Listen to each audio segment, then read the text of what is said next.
May I call upon Mr. Sunil Mardia, CEO, Metalexis, and Mrs. Saloni Mardia Kothari to give presentation on Vision 2022 for non-ferrous metals make in India. Please welcome them with a big round of applause.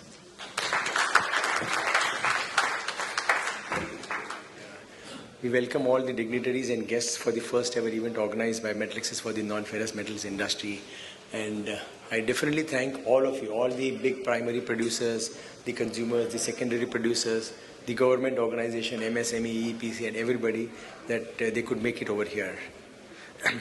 Now, some of these slides may be repetition because I am not an expert on aluminium, copper. These are basic inherent properties of non-ferrous metals which are very clear and most of you all would know, and they are all readable. You can, for sure, because of the shortage of time, I would not like to repeat them. Again, we have talked a lot about India versus China, what China has done in the past. Everybody has already talked a lot about China, so I may not again like to repeat. But what I would like to say is that one or two points which people might have missed out is that quality and technical knowledge or the know-how that we have will definitely have an edge over China. And we should try, as I said before, that from 2004 to 2014, whatever China did, India should try and do that in next 10 years, from 2015 to 2025. That's what we are trying to say. And many of the people or the previous speakers have already agreed that yes, we should be able to do it and we might be able to do it. Again, these are the projected growth rates by World Bank and IMF, which all goes to show that India is definitely going to lead China in the growth percentage. World Bank says 7.9%, IMF says 7.5%. Again, some figures about aluminium, total world consumption, total production, Chinese aluminium. Here I would just like to point out one figure which comes here later on is that the world average consumption of aluminium is 8 kg. India is at a very, very low level of 1.4 kg, and again China is at 16.7 kg. So here again we see the gap and the potential that India has in aluminium production and consumption. Similarly, again some figures about copper annual production and growth rates and things like that. Again here India is very poor as far as the world per capita consumption is concerned. Against a world average of 2.7 kgs, we have only about 4.4 kgs per person. Zinc and lead, again similar stories. I mean, many senior people have already talked about it, so I would not again like to repeat on that.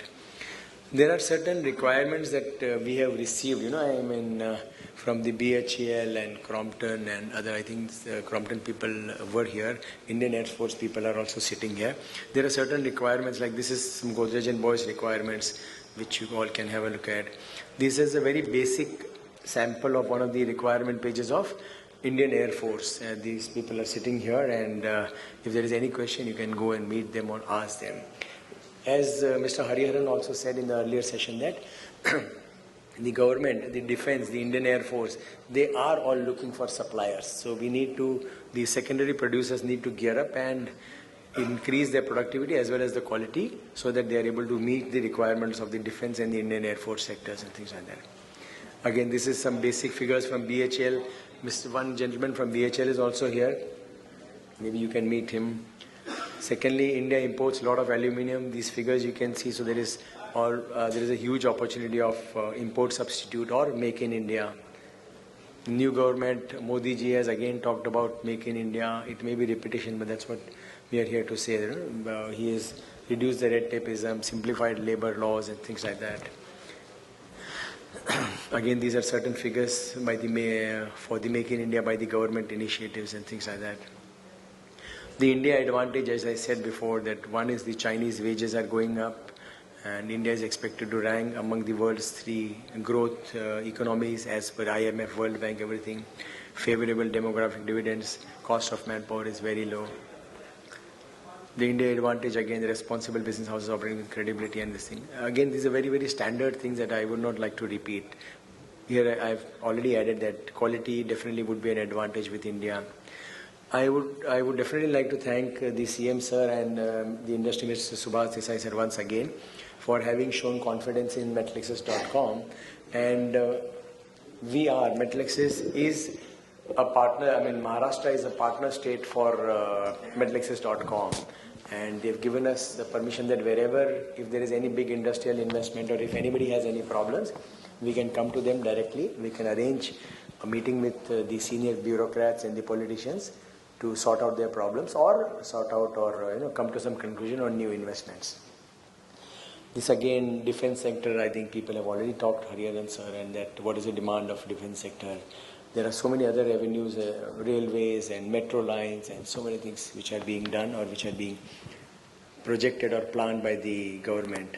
Housing again, Housing for All program to build 20 million homes. These are all figures. Let's hope that we work very hard to make them come true. Now I will hand over to Saloni Kothari to talk about metalexis.com.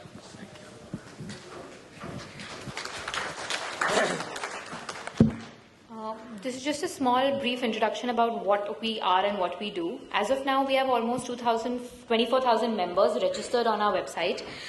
They are verified members because they are only related to the non-ferrous metal industry. The niche which we're trying to accomplish with the site is we have competitors like Alibaba and all, but they do not deal only in non-ferrous metal industries. You have them dealing in anything and everything available, right from retail clothes to even computers to metals products. So what we try to do is find those specific buyers and sellers related only to Metalexis metals and non-ferrous metals. Right now we have done almost 60 million plus USD relating matchmaking. What we mean by matchmaking is that we have a system of 3-layer database matching. So it matches not only your metals but also your alloys and products. So you will not get any junk requirement in your email saying that this one is supplying you this. Only if it is matching to almost 3 or at least 2 levels will you get that information on to you. What we want to do is provide a solution for the buyers, the sellers, be it the primary, secondary as well as the traders, to come on our site and be able to get the information that they need. It may not be only the trading related information, because at times there are also information like prices which are required. Any specific news relating to the industry, we have all of that available on our website. So we are not only based on trading, we also have a lot of content or a knowledge base. We have data relating to import-export of non-ferrous metals for the past 5 years, which we have reports and which we can send across for analysis and prices and ports, all the details which are needed. We also have a mobile app which gives you calculators which are needed in the daily trading of the business. We have a weekly newsletter which goes out every week, which contains only news related to the non-ferrous metal industry, be it directly related or indirectly. We also have a price monitor which talks about international prices from LME to BME prices to also some of the primary producers' prices. On monthly basis, you get a report saying that these were the prices on daily basis, monthly basis, averages, all those kinds of prices.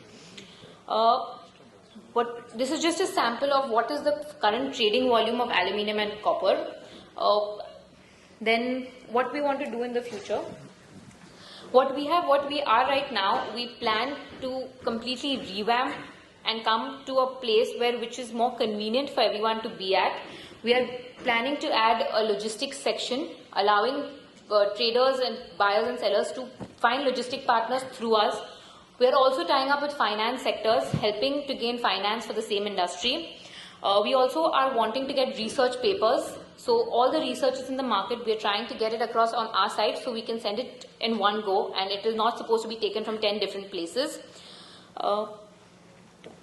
Again, as we say, the reason I talk about e-commerce is because Metalex the industry as such has to come on the platform which is being used by everyone.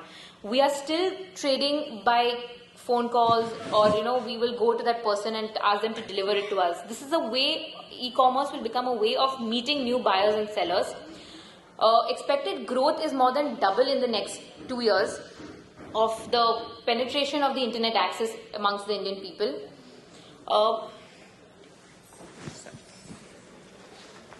Here, these are again the advantages of B2B e-commerce and m-commerce. What I would like to say, one thing is that the database-driven system that Saloni was saying was that if you select copper, then you will get DHP, ETP and all those kinds of layers. You will not get anything else which doesn't fall, which is not an alloy of copper.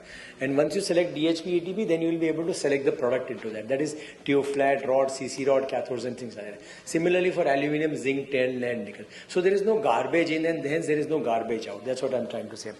What we mean by is that, when we have a lot of information, a lot of content, and these are some advantages of why B2B will happen, why m-commerce will happen. I have a very senior expert, from Mr. Dushyant Dave, who is going to present paper on B2B, e-commerce and non-ferrous metals. So I would not like to highlight or touch upon that factor. Here again, what are the advantages of e-commerce and e-commerce or e-marketplace benefits?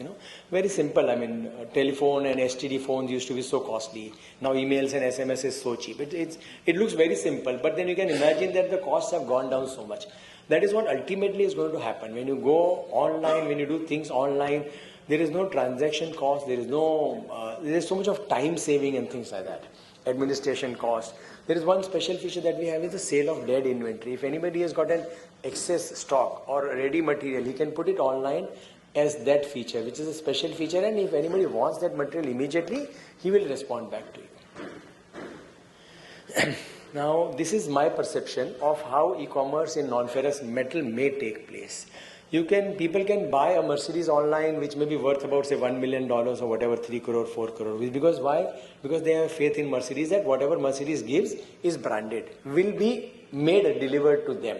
It is not that they will fly with the money. So here what I feel that we will initially start, or the non-ferrous metals will initially start, is the first seller oriented or seller name branded products. Like if Hindustan Copper puts up and says that okay, they want to sell CC rod, which they are definitely doing right now also, which they want to put 100 tons of CC rod at so and so prices. So people will definitely make a payment to them because they know Hindustan Copper is going to deliver quality and is going to deliver in time. So first level would be such structured guaranteed product or suppliers. Second level will be scrap sales. Scrap again is a little bit homogenized product, where again the quality or the product is more or less standard. So that will come online. Third would be the finished goods sales, wherein if you want to buy anything, copper tube, 5 mm, for air conditioning, hardness so and so, length so and so, coil of so and so. That is a very detailed specification which may take time to come online. That is what is our flow of metal that may happen. This is, how the e-commerce models have evolved. First, everybody knows Just Dial, a very simple, generic, all products, but it is so successful. Then IndiaMart and Alibaba.com. They are again very generic, but then there is a very vague matchmaking of product buyer and seller. Here I would like to point out that there are sellers or there are advertisers who are paying at least 25 to 50,000 rupees a year to be registered on IndiaMart.com or Alibaba.com. Whereas we are free as of now. For last 8 months we have been operating. Whatever we have done in last 8 months time, and we are free still. As of now, all the information is free available on that. Next level is Flipkart. Everybody knows, I don't need to tell. B2C, e-commerce, direct sales, billions of dollars of sales is happening again here because there is a guarantor. The product is guaranteed. Flipkart is guaranteeing the delivery and things like that. There are certain 1 or 2 sites which are into aluminum and steel dedicated portals. Again, they are more information portal and generic buy sell. I don't know that they also have a very technically sound database driven system or the kind of content and information that we have. Another achievement that we have done in last 8 months is that we are associated with all these 10 events. If you can see, we have already completed 3 events. We are online media partners for all these next 7 more events which are coming up. Aluminium, wire and cable in Dubai, in Barcelona, then Aluminium China, Aluminium India, Thailand, India Asian Battery Conference, World of Metal in Mumbai. We are associated with all of these events. Now, okay, this is supposed to be a conclusion, Ima, so I would not want to talk about this, but this is what it is. These are our contact details. If anybody is interested, you can get back to us. Thank you so much. Thank you.